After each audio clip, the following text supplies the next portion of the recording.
दोस्तों की पार्टी से फ्री होकर जब रजत करीबन रात की 2 बजे अपने घर आया तो उसे लगा था कि उसकी पत्नी रूही तो अब तक सो गई होगी। इसलिए वो बड़े ही आराम से अपने कमरे में जाने लगा, लेकिन उसने देखा कि उसके कमरे की लाइट जल रही थी और अंदर से कुछ आवाज़ें आ रही थी। रजत चौंक गया। वो जानता था कि रूही हमेशा जल्दी सो जाती थी, लेकिन जब आज वो घर से बाहर था तो अब उसकी पत्नी जाग रही थी। ये बात रजत के लिए बहुत अजीब थी। कमरे में जाने की बजाय रजत बाहर की ही खड़ा हो गया और चुपकर आवाज़ें सुनने लगा। उसे अंदर से एक आदमी की आवाज़ आई। आदमी की आवाज़ सुनकर रजत हैरान हो गया। उसने चुपके से खिड़की से झांक कर देखा कि आखिर उसकी पत्नी के साथ इतनी रात गए कौन आदमी था। अंदर जाकर देखा तो वो आदमी और कोई नहीं बल्कि रजत के पिता ही थे। इतनी रात गए पिताजी रूही के साथ क्या कर रहे हैं?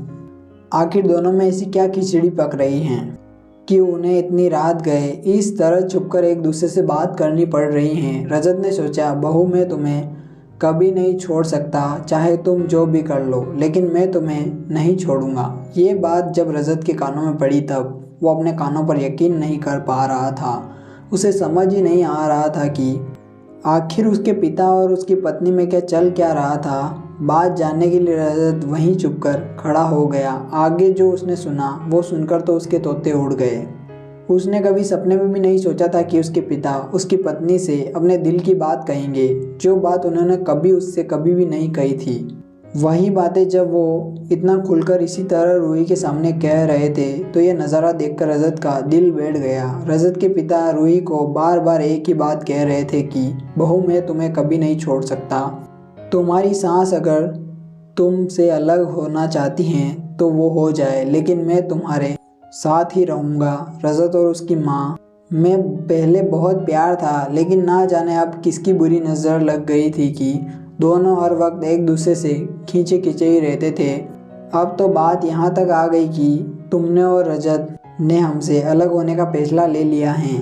बहू तुम मेरे लिए मेरी बेटी बराबर हो। तुमने हमेशा हम दोनों की इतनी सेवा की है, लेकिन ना जाने तुम्हारी सास को तुमसे क्या शिकायत है। वो खुद भी अंदर ही अंदर तुम्हारे अलग होने से बहुत दुखी होगी, लेकिन फिर भी वो अपने अहंकार को नहीं छोड़ सकती। लेकिन मैं तो तुम्हें साफ कह रहा हूँ कि मैं तुम्हें नहीं छोड़ सकता। यदि तुम दोनों ये घर छोड़कर जाने का फैसला लोगे तो मैं भी तुम्हारे साथ ही जाऊँगा। थोड़े वक्त बाद शायद रजत की माँ को भी अक्ल आ जाए और वो भी ठीक हो जाए। ससुर जी बहुत ही भावुक स्वर में अपनी बहू को घर से अलग होने से रोक रहे थे। पापा जी, आपसे अलग तो मैं होना नहीं चाहती, क्योंकि आपके अंदर मैंने अपने पिता को देखा है, लेकिन मुझे नहीं लगता कि सासू माँ कभी दिल से मुझे अपनाएगी। और आए दिन के झगड़ों से रजत की तरह मैं भी तंग आ चुकी हूँ। अब हम यहाँ नहीं रह पाएंगे। मैं तो फिर भी मान जाऊंगी, लेकिन रजत अब नहीं मानेंगे।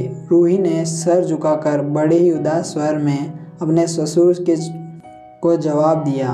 बाहर खड़ा रजत ये सारी बातें सुनकर बुरी तरह दिल